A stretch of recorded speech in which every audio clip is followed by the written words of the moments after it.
Welcome to Tom Papa's Come to Papa.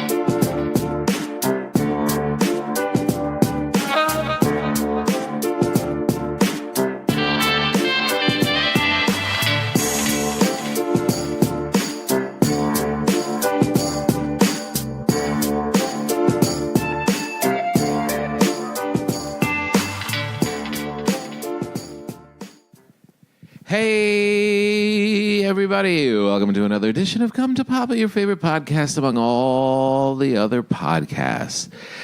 You know, there's some loud podcasts, some real cerebral podcasts. There are the hobby podcasts. You wrap all those up, you put them in a ball, stick them in the trash, and what are you left with? This podcast. Kind of the best of all of it. You learn a little, you feel better about your life, you feel better about yourself. It's not stupid. Sometimes it gets a little dumb. There's no surprise to why you're listening right now. Yeah, you want to be entertained. Where do you imagine them being right now, Tom? Are they in a car? Are they drinking scotch after a long day? Are they running? Carol's doing the dishes. Don is vacuuming. What? Debbie Don's is not walking her vacuuming. dog. What? Don doesn't vacuum. You don't think so? No, that's Peggy. Oh, that's sexist. No, just Don doesn't do anything. Don just sits around like a lump. Don's place I don't know. is I filthy. can't listen to podcasts. I don't listen to podcasts when I'm just like walking around the house because I've got other people around. So if you live alone or one other person that likes it, that's one thing. To just tell Alexa to throw it on. Right. Otherwise, you got your earbuds in. So exercising, working on something, lounging around by the pool, that kind of thing. In the car, that's a huge one. Yeah. Big one in the car. If you're driving right now, honk. Good job. I have like three really distinct, clear, almost like clairvoyant pictures. Oh, yeah? There's somebody on the plane right now. Ooh. They're on the aisle seat, but the guy is really big sitting in the middle. Mm-hmm. Is And- he listening or no? No, just He's you're chilling. listening right now, the person we're talking to, Oh. and that elbow is a little too far into your space. Well, I say just lean on him. Cuddle in. It's a little too warm, Tom. Scrunch up. Hey, we're out on tour, currently moving around. I just got back from Kansas City, where Paul and I performed at the Truman not too long ago, which was a great show. And I went right back. It was funny because as soon as I got there, we pull into the Marriott, and right across is this park where they were putting up the Christmas tree. Remember that day when we were walking around? Yeah. It was like back in November or end of October, and they were putting up the Christmas tree for the first time in the park. It's still there, no lights on. They haven't taken it down yet. And then we got hammered with the big snowstorm, which was a lot of fun. Yeah, I was wondering if you made it out. Yeah, you know, it's funny. I got in before the storm, and then the storm happened, and I'm in the theater, like doing live from here, doing rehearsal all Friday, and then the show on Saturday, and then it was over. It was like the snowstorm was happening out the window, but I didn't have to participate. It was kind of cool. But more on that in a minute. But getting on an airplane tomorrow to go to New York City for the live Come to Papa with Michelle Wolf, Dove Davidoff, Judy Gold, Rick Chrome, John Fish. So that'll be a great one. I'm literally leaving at 4 a.m, and I'll be there on stage tomorrow night at the Village Underground in New York City. Then sliding up to Mohegan Sun in Connecticut for Thursday, Friday, and Saturday. To gamble his life away. Yeah, in a big-ass casino. The Mohegan Sun Comics, great club, always fun. So come out for that one. And then Paul and I are in Annapolis, Alexandria, doing some Colorado stuff, a whole bunch of stuff. Go to tompapa.com because we are out. We are on tour. Live from here, Come to Papa, Paul, Tom, done. Taking it by storm. In the storm. In the storm. Today we are broadcasting from what is an intense, in LA standards, storm. Yes. It has been raining since 7 o'clock this morning. It has been pounding down on the house. There is water in the streets. There is actual water coming out of the sky. And people are freaking out. My dog is confused. The cat doesn't understand why he can't go outside. We have one leak in our bedroom, which we can't seem to figure out where it's coming from. It's funny, you move into a place. When you do move in, I've been here a while now. I don't even know what it is, 4 or 5 years. And when you move in, they inspect everything and they go through the whole thing and you try and find everything that's wrong with the house, etc. And this one never came up, that there was a little leak in the bedroom during the rain because, first of all, it's probably 5 days you got to deal with it in the year. Yeah. But when it happens, it could be a problem. And it was never, that was one of the things that they didn't get caught on. You know what I mean? Like, we couldn't tell. It wasn't disclosed. Right. But it's there. And it's trying to figure out where it comes from. And I'm starting to inspect it. You start to see, someone else spent a lot of time trying to do this too. There's been little patches. There's been some caulking. There's been like an extra little overhang. Yeah. Someone was dealing with this problem for a while before we showed up. They put a painting over it. They did all this stuff. Yeah. That is so shady how they do that. Yeah, well, everybody, look, it's one of those tiny things that, living in LA, it's like, but you also don't want to get caught on it. You know? When you're selling the house, it's like, it's not a big deal. When you're moving into the house, you're like, well, this is a big deal. But so far, things are holding up kind of okay. It really feels like we're on a boat. I mean, there's nothing you can do. Like, nothing here was made for rain. The roads aren't made for it.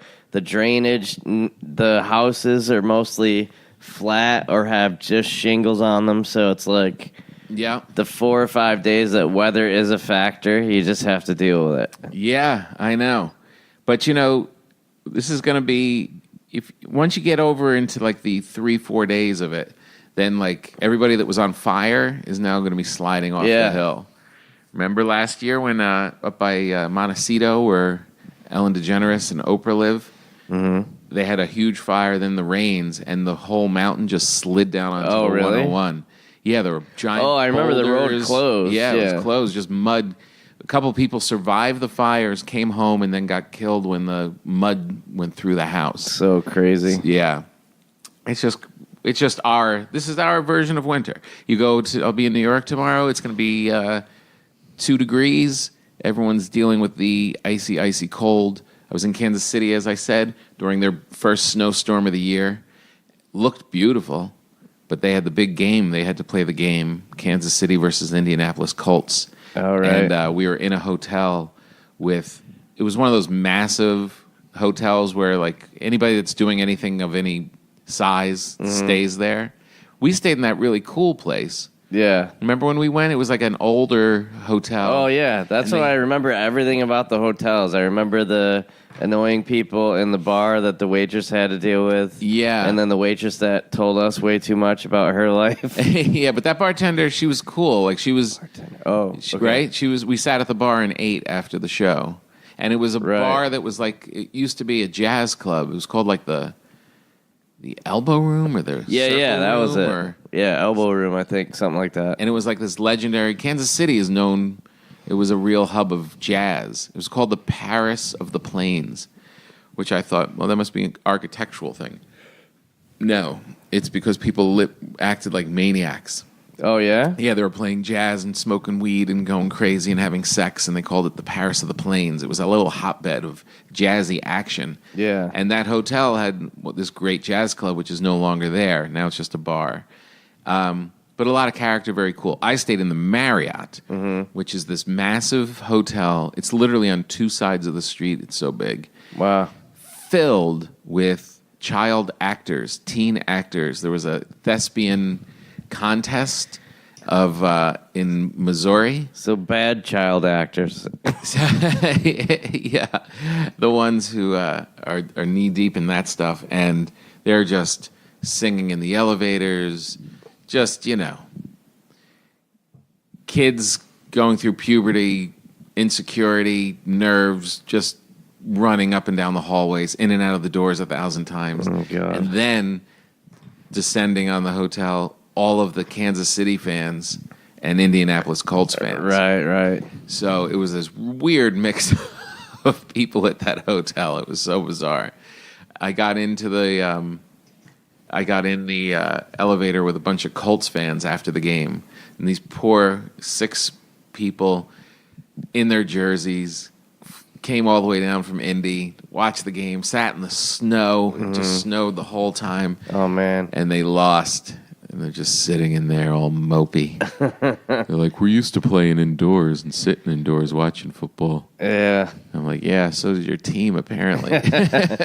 I will say this. I don't ever remember a game in Kansas City not being like some kind of horrible weather.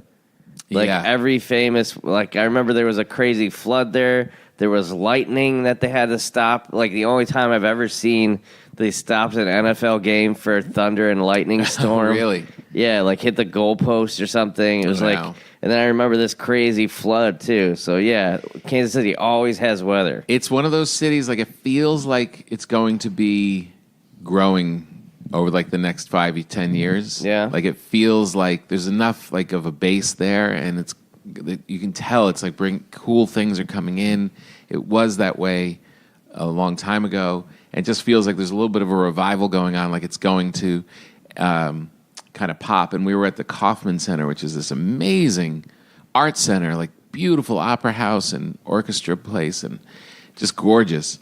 And and you meet all the people. Everybody's very nice and friendly and cool. So whenever we were on the road, you always think, could I live here? Mm-hmm. And then you look outside, and it's just pissing snow.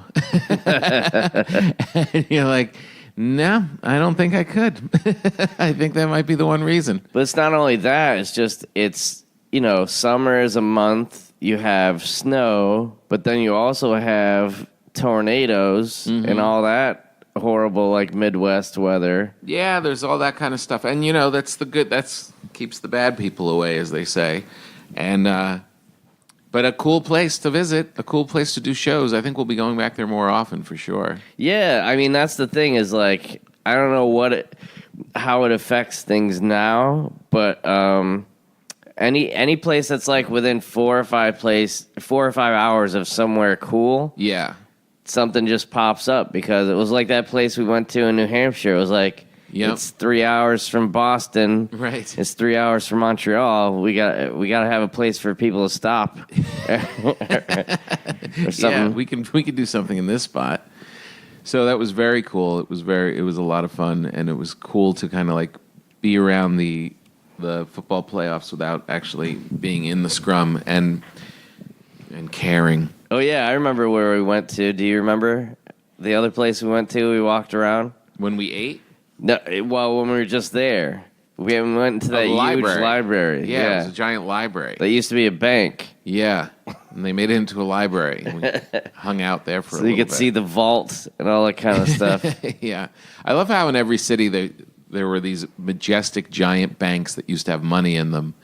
And now they're restaurants, nightclubs, libraries. You don't need that. You don't need a big bank anymore. No. Everything's electronic, so you don't need vaults with... It must be a pretty rough go if you're a bank robber right now. Bars of gold? Yeah. It's all gone now. You don't have any of that stuff. At the TSA going through the tiny Kansas City, the TSA people were all complaining how they're working for no pay. Yeah. They're working. I guess they told them to work and that they'll get paid eventually, but with the government shutdown, not getting paid. And I'm worried that some weirdness might happen because people are starting to sneak guns through to show that they can. And I'm sure they're calling in sick too, right? Yeah, I would imagine. Yeah, I haven't really been hit with any like major slowdowns, but it's just getting started. Yeah, that's the tough part about that. Like, I was at some small town airport, and the guy was telling me, it's like, yeah, they purposely make it slow here because they want more people. So, Really? yeah. So it was like they had like one flight and everyone barely made it. I forget where it was. It was like in Pennsylvania or like upstate New York. Because they only have 2 people working. Yeah, and they're like they want to get more people here, but the only way they can do it is if the airlines are like, "Hey, our people aren't making the flight." Jeez, what a nightmare. Because if you can imagine, like, a lot of those places, they only have a handful of flights going out every day. So I'm sure they're like, "Well, we don't need anybody." Yeah. One guy can handle it. Bob can handle it. And you know what, Bob? You can. Hustle up. What do you got to do? Look through some stuff and keep it moving. Right. I actually had to check a bag yesterday just to save my shaving cream. Oh, I didn't realize it was my first trip since the holiday, and I didn't realize I had a long thing of shaving cream in there that doesn't make it. It's not that cheap. So, and I got away with it on the way. And I was like, when I'm leaving and going through Kansas City, they're going to go through everything. I'm going to get snagged. I had a funny thing happen going through security. It was literally 5 o'clock in the morning, and I'm the only one going through. And I take my jacket off. I'm wearing a fedora, like my hat. The hat doesn't come out. The belt's going. I get my bags. I get my coat. No hat. It's stuck inside the thing. What? It's so light. So now the guy's taking those little bins that you put your phone in and your keys. He's lining those up like bowling and sending them through to try and pick off the hat. And eventually, after a good 5 minutes, he finally nailed it, and the hat came out. The world is not set up for hats any longer. No. You have a hat, even if you're sitting in business class, they take your jacket, the hat's on you. You got to put it in the overhead with all the bags, and it just gets crumpled. Yeah. You go to a coat check, they don't have a place for a hat. There's just no one cares about a man in a hat anymore. Yeah, I even saw somebody had one of those hat cases. Yeah. Above, and I was just like, get that thing out of there. What are you doing? The person's trying to keep their hat in good shape. So wear it. You see these people, these animals, you put your hat up there and people see a space and they just start shoving their bag and squishing your hat into the back. It's ridiculous. I remember they used to have, in church, they used to have those little metal clips for your hat, like in front of you. Oh, yeah? Yeah. See? It's like old school. Classy. Yeah. So, I have that bread. I have to shape that bread. How long has it been? 17 minutes. I had to shape some bread while Paul was here. I'm only home for 2 days, and I'm cranking out bread just so my family has it when I'm gone. Yeah. Yeah. Did you give away the olive bread? No, there's one in the freezer. I put it in the freezer. Oh, yeah. There's a comedian friend of ours that was like, how come Tom has never given me bread? And I was like, I don't know. Have you asked him? He's like, no. And I was like, well, do you want me to say something? And he's like, no, I don't want it. And I was like, oh, you don't want it? He's like, well, no, it's kind of like when you like a girl and then she doesn't like you, so you're just like, so it's like you're really obsessed with this bread. I am giving it away more. I'm just like now, I'll just throw it in a bag and bring it to the show. And so feel like it does travel? It definitely travels. For one day, it'll travel. So will people in Virginia see bread? Virginia? No, because I got to go to Vail, Colorado first. Oh, okay. And then to Alexandria and Annapolis. They won't see bread. But you guys should Someone bring us tomorrow stuff. at Live Come to Papa might see bread. Yeah? Yeah, they might. That's a good one. Because I'm going to get 2 loaves out tonight. And then, depending, maybe. Yeah, because we got where was that? Dallas? We got the cupcakes. We've gotten a couple cool things on the road. Yeah, with people not as well. We were just returning on tour now, so I'm sure there's a lot of people out there baking right now, getting ready for our return. Are you insulted or are you complimented if someone brings bread to your show? Total compliment. Okay. That in any small way that we're inspiring people to bake on their own and keep it going, totally into it. All right. Yeah, absolutely. My driver takes me from the airport a lot. He showed up yesterday with a thing of green olives. He thinks that these are going to be the green olives to make the bread amazing. Yeah. Green olives? What is wrong with you? Come on. So good. So good. That's like the thing, like, we need to keep putting olives and stuff because they're growing, even though, where do they grow? They keep them in a jar. Oh, my God. Where do olives grow? There's olive trees, right? Yes. But why do they have to keep them in a jar of water? So they don't go bad. We can just put them in an envelope and hand them out to people. Put out your hands and we'll just give you a scoop and send you on your way. Nothing travels. Well, you know what travels in envelopes, which is surprising? Butterflies. Did you know that? I'm serious. Live? Yeah. Like, I went to one of those places that has all the butterflies, and it was like going to the next city. Uh-huh. And I was like, how do you get them? And they were putting them in envelopes. That's how they travel. and just mail them? Yeah. No, not mail them, but that's how they organize them. Here's the 5 whatever. Aren't they flapping around? Yeah, sure. They're alive. But yeah, that's how they travel. It sounds abusive. It sounds like they would be all squished when you unload them. Yeah, but they sounds like some intern in the next place is going to open it up and there's going to be nothing but flat, dusty wings. But they're already flat anyway. That's the whole point. Well, their body's not flat. They're like a little worm body. But you can't have there's no cage that can keep the butterfly, Tom. What about in a little tent? A tent? Yeah, like a little round. I think maybe they don't get along with each other because they're all. Why are these butterflies having to travel? Because they do. You've never gone to one of those things where you just walk through and it's all butterflies, like hitting you in the head and stuff. Doesn't follow me to the next town. Well, but they're like it's a museum type of deals, like an installation, a solarium. What is like it? King Tut? No, I did try to go last night. You did? Yeah. To what? King Tut. The movie? No, last night was the last night. It was open till midnight. My time was 10:15, and I went to the movie at 7, and then I gave up. What movie? It was a zoo. Well, they had like a 40-minute movie on the IMAX there. You were at the place where they had the King Tut? Yeah, it's downtown. So you're there watching a movie at 7. 50 feet away. No, it's like, you know where the Coliseum is? Yeah. So you got to pay money to park, you got to do all this stuff, and then there's nothing else there. So I went to this movie at 7, narrated by Omar Sharif. Uh-huh. And it was kind of cool, told the story, and then the place was a zoo, man. It was like just crazy. And it was the last night, and they had extended the hours to midnight.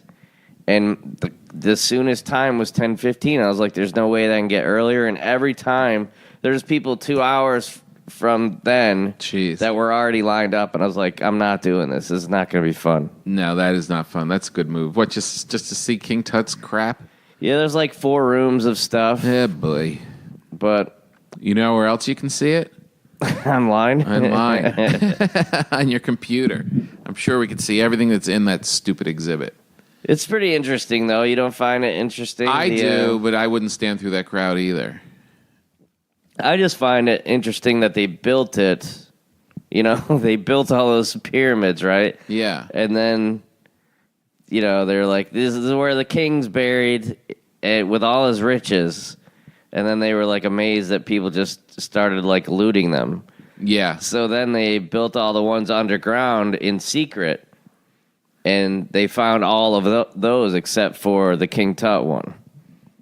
And so that was the one that's the movie's about. This guy was searching for it for years and years and years, and then there was like a water boy who had like his jug and was placing his jug, and he heard something hollow, and he found it just like on accident. Well, good for him.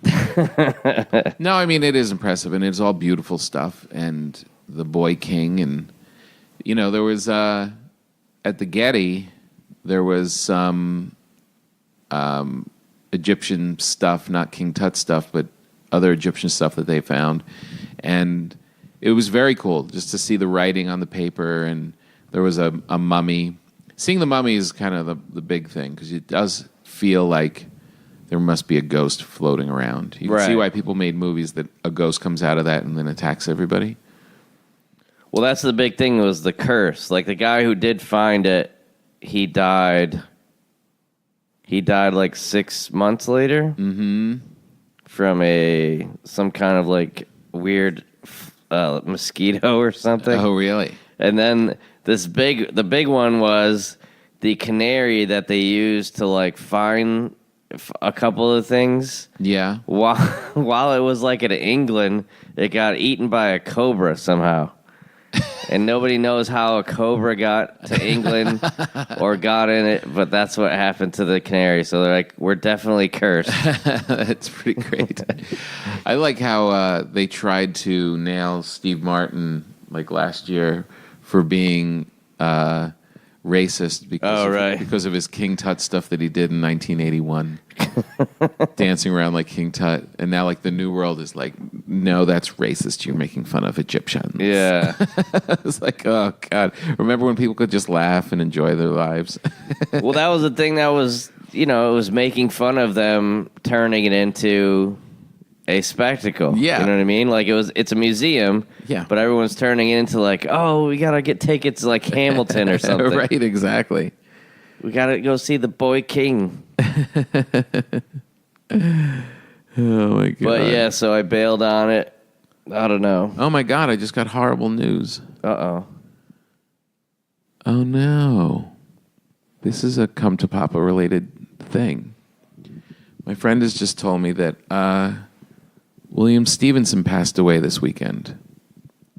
Oh, you know the comedian from the Comedy Cellar, William Stevenson? He was like the host there for 20 years. Oh, wow. And he did a lot of live Come to Papas. He would always be the voice, right? Not Rick Chrome. William Stevenson would do the sketches. He would always play like the bong or the turkey. Oh, okay. And he'd always be like, gobble, gobble, motherfucker.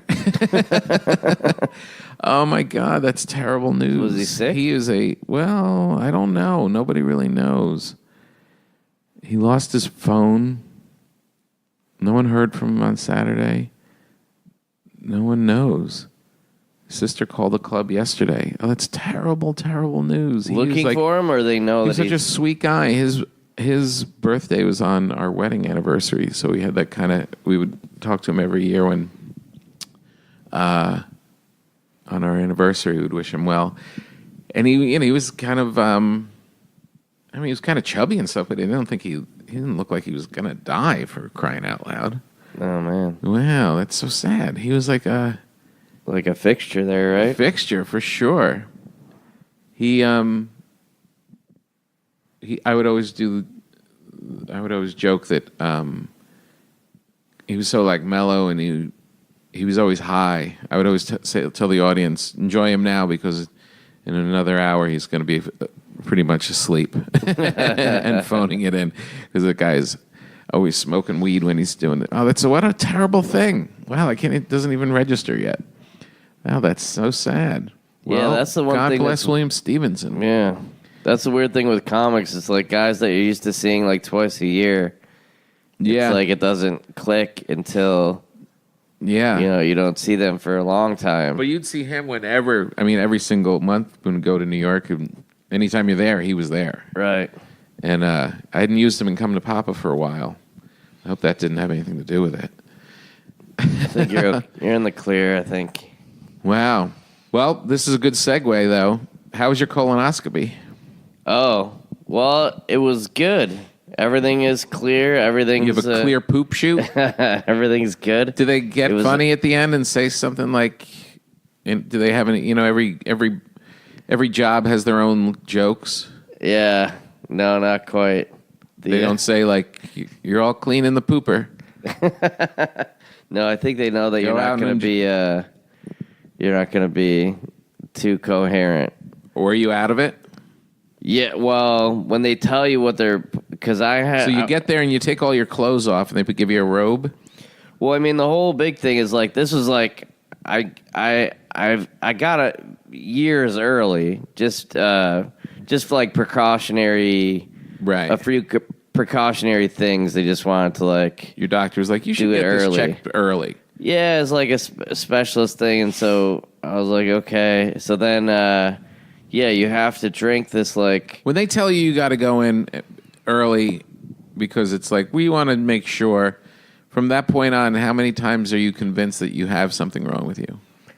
Well, I mean, it was that thing of last year was the year that I wanted to get caught up on all the health stuff, you know? Yeah. I don't want to be that guy that like, oh, yeah, he hadn't gone to the doctor in 10 years. Yeah. So basically, this new doctor that I had just wanted to have every test and everything and was kind of like, what's your family history with this and that and all that kind of stuff. And he was just like, well, I think you should just... You have family history of that? Yeah, just a lot of cancer on my mom's side. So, so it's like, check it out. Yeah. So when he says, okay, go check it out early, you know you're probably okay, but is there a part of your brain, do you have any hypochondriac part of your brain that says, oh, God, tomorrow's when I go find out? Well, you're like, you hear about these baseball players or whoever, they get like colon cancer. Like somebody one of my Facebook friends just got like colon cancer or something. So obviously you're always like, it could happen. I mean, they could find it early, right? Which would be good. So but back to my original question. Yeah. How panicked are you going in? Are you think, oh, it's 50-50 or 10% chance I'll have it? I will say, like some people will be like, oh God, I'm doomed. 90% chance I've got it. Sometimes you have that. Right. Here's the thing that I was not more worried about, but like whenever you get in that situation, I was not quite sure about the status of the anesthesia because it was very unclear. What do you mean the status of it? Like there was one person that's like, you're going to have that Propa, whatever that Michael Jackson used to get every night to knock him out, and you're going to be out. Right. So don't worry about it. And then other people are like, no, you're going to have this twilight thing, right? Which you're still conscious. And so that seemed weird to me. Yeah, you're not aware, but you're responsive to the. And I'm like, I'm going to be aware. That's like when they say people in a coma aren't aware, and then they're like, yeah, I heard all you guys. Yeah, you were hitting me in the head. So when I got there, it was the whole other thing is like the lead up to it. You have to drink this like fluid that basically clears out your whole system. Yeah. But also means that you can't eat anything the entire day before. That's where we left you. And so that just kind of that whole thing of like your life is, kind of turned upside down because you can't really do anything else. When do you stop eating? It's like the like 2 days before. Like 2 days before? Like you can have dinner like you're going Monday morning. You can have a big dinner Saturday night, and then Sunday all day you can't eat. Breakfast nothing. Okay, so the whole day. You can have like clear like lemon jello or something like that, or like ginger ale, which I was fine with. I was like, I'll have Sprite or whatever. Right. So that part wasn't that bad, but it was just the fact that like. You can't eat anything. You can't, if you go anywhere, you got to be worried that you got to use the bathroom or something. So it's like basically the whole day, it's like you're sick, but you're not really sick. And are you excited because you're losing weight? No. Were you weighing yourself? I think I checked it. Yeah, it wasn't that big a difference. But it was like, and then it's like, are you going to be able to sleep? Are you going to whatever? And obviously... And then they changed it like 3 hours. Like it was supposed to be like first thing in the morning, like 8. Yeah. And then he moved it to like 10:45. Oh.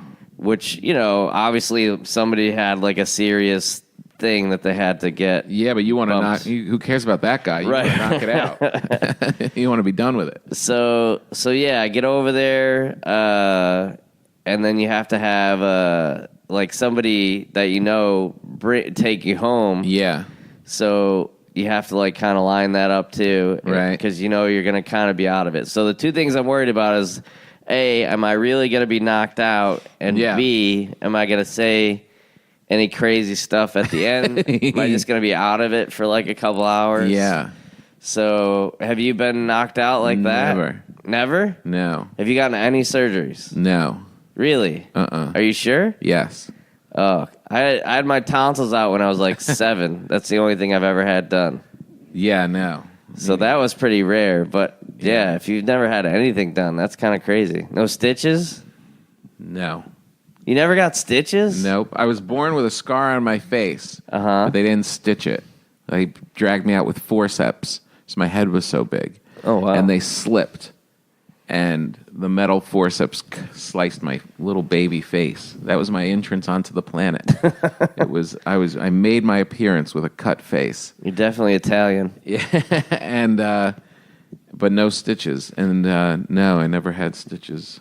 So do you have any kind of like fear of hospitals, or you just don't know? No, not really. Okay. It's not my favorite place to go. But you've never been there for anything? No, just to visit for people's yourself. babies. Yeah, right. Yeah. No, I go to the doctor and stuff. Yeah, that's why I don't like them, because my mom worked at like a hospital. Right. So I'd go meet the people, and then was this in a hospital, or was this in just a? This was a surgery, like a place, but basically a hospital. Because I think when my wife went, it was like a place that just did colonoscopies. No, this is like a surgery center, but there's like a big hospital kind of connected to it. When I went there, it felt like you're in a, Yeah.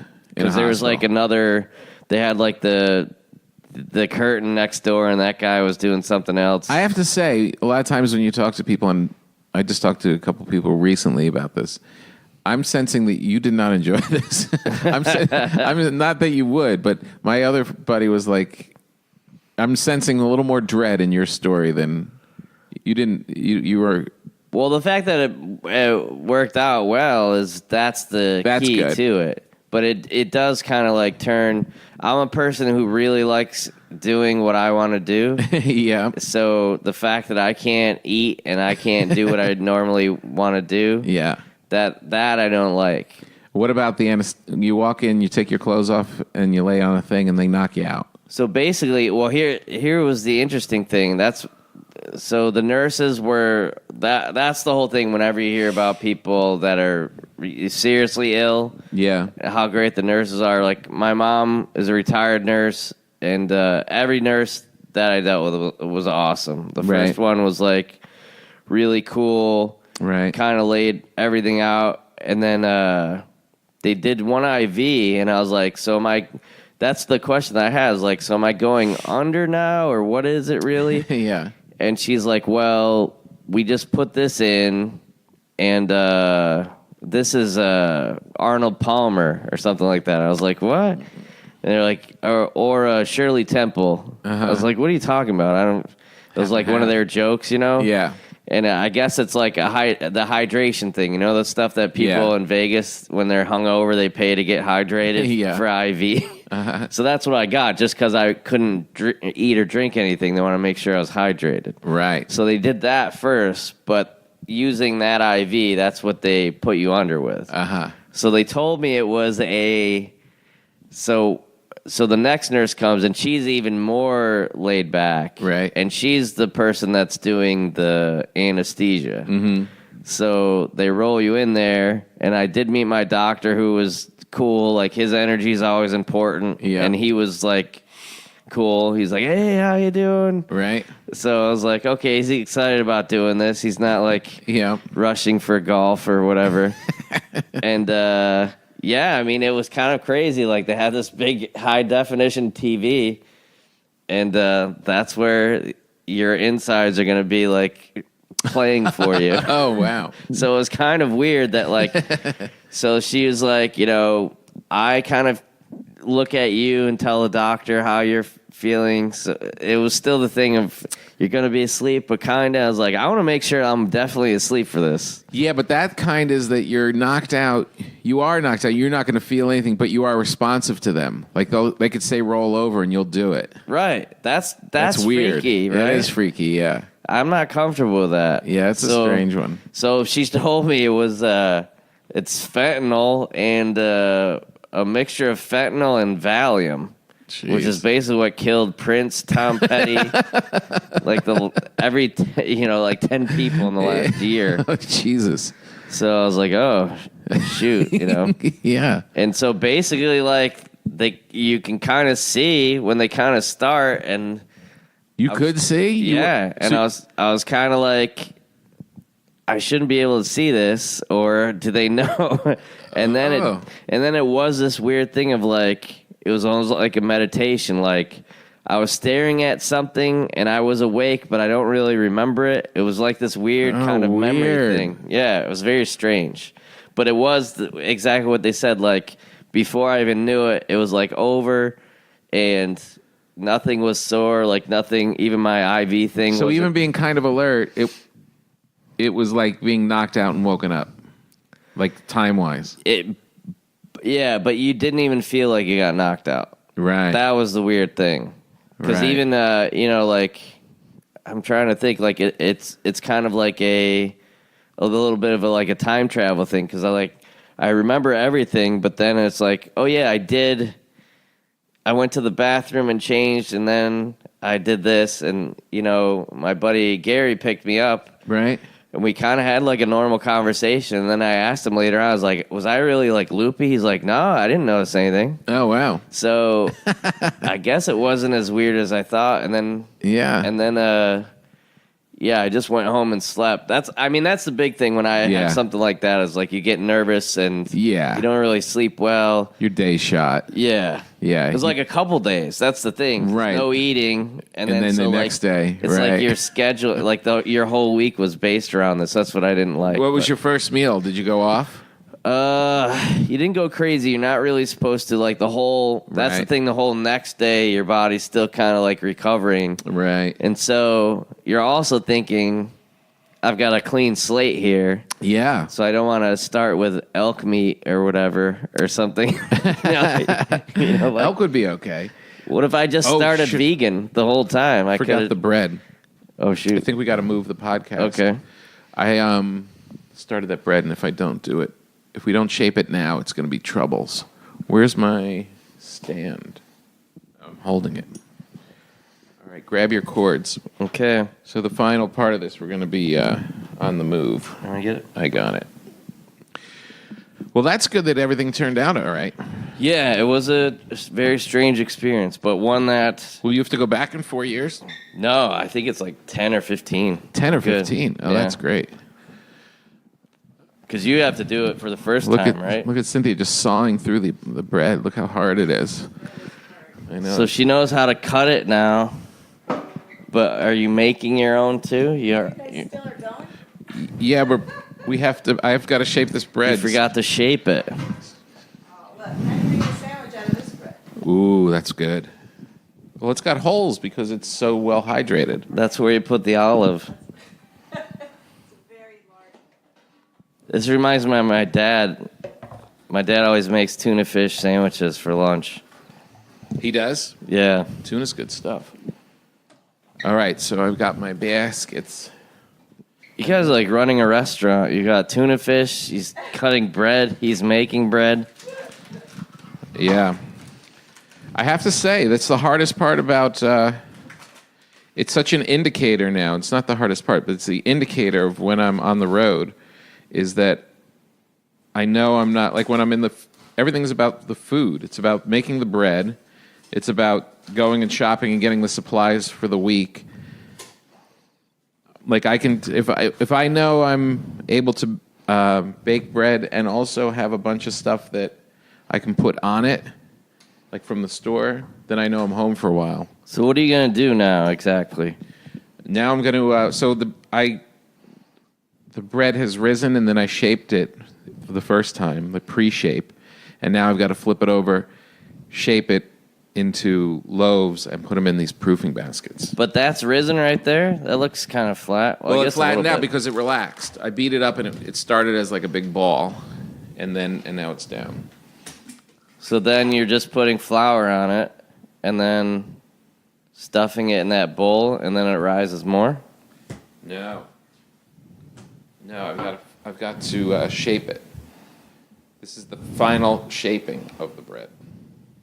Sorry to have to do this at the end, everybody, but it's all timing. So what's the shape? It looks like you're just putting it into a ball. You're kind of making it into like a little bit of a... Yeah, it will be a ball. It'll be a ball. And then it'll go into this basket. And then you will have bread. And this is what we saw the people do in Tartine. Yeah, in San Francisco. They're doing it like 1,000 of them. 1,000 in a row. Yeah. Tom's just doing 2, so he's putting extra care. Yeah, but this started yesterday when I got off the plane. Okay, so now it looks like a ball to me. So that is a ball.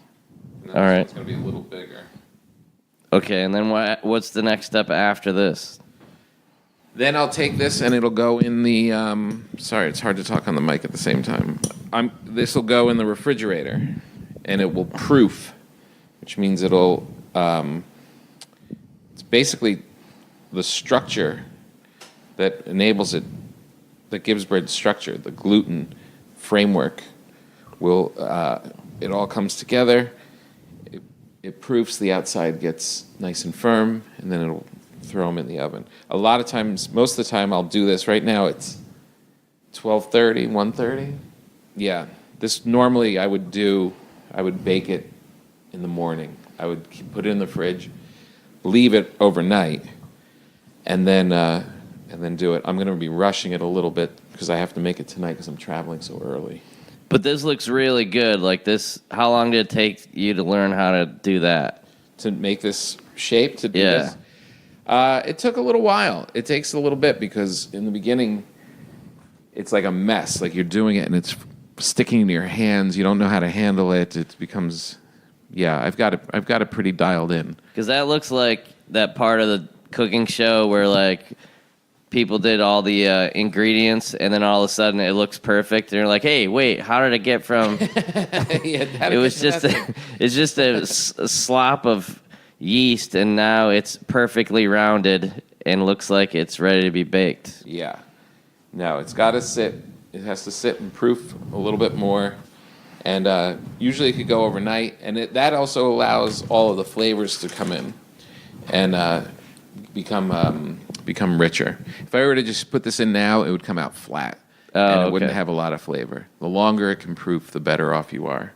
The more structure you'll have, it'll have a good structure, so then it'll have this oven spring. It'll turn into this big, puffy loaf, and the flavors will be deeper. And when will these come out of the oven? Well, I'm going to do this probably tonight at like 8. So it's going to be short. It's going to be cutting corners a little bit. Okay, well, you have to record you taking them out so people see what it turned into. All right, I will. I promise. All right. All right, good. Everything's shaped up. We were just recording that for you guys, the Patreon people. You can see how Tom shaped his bread. Now he's putting it in the... I'm doing play-by-play, bread play-by-play. He's putting the 2 bowls into the refrigerator, and Bella just brought a huge bone and dropped it right in front of Tom's mic. All right, we did it. Good job. Let's go back to the compound. Bella's eating the flour that Tom dropped on the floor. Bella's really going stir crazy because she's not allowed outside. It's still pouring. I know. Look at that rain. It's crazy. All right. Thanks for coming along with that, guys. That was, you don't want to blow the bread before you hit the road.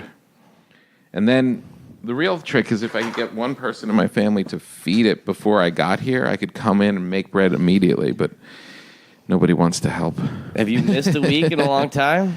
No, it's been a while. I mean, the good thing, being off tour for the holidays, I was home for a good amount, and you really get into a rhythm, and then that's when I started giving bread away because I just had so much of it. But, that's life, Paul. It's become a metaphor for being home. Right. If I have the time and I'm sitting here and I'm able to write and bake bread, that's you're in a good home space. But then you got to hit the road and go have some fun. Yeah, that's right. It keeps you level when you're living Studio 54 life and you come back here. Yeah, and fill up your bread. Well, I'm glad everything worked out with your poop shoot. Hey, thanks, man. And thanks to doctors and nurses everywhere. That's really like an amazing thing. I was still just being a comedian. I was like, how do they find people who want to take care of other people all day long? Isn't that like an amazing, like that's kind of a cool, most of my family's in the medical. My brother's a doctor. My mom's a retired nurse.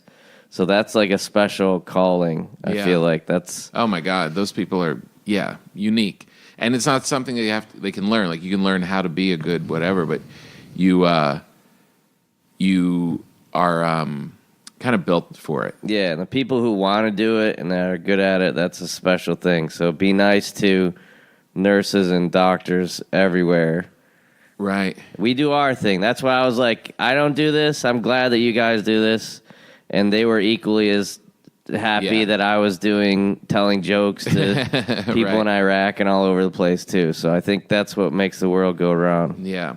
And again, one last time before we split, all our thoughts and prayers go out to William Stevenson, the great comedy icon of New York. Passed away last night, I guess, or over the weekend. Nobody really knows. I don't know the details, but a horrible loss when someone from the community goes like that. Let's hope it wasn't health-related, and if it was, he should have gotten his poop chute checked, like Paul. All right, everybody, enjoy your life.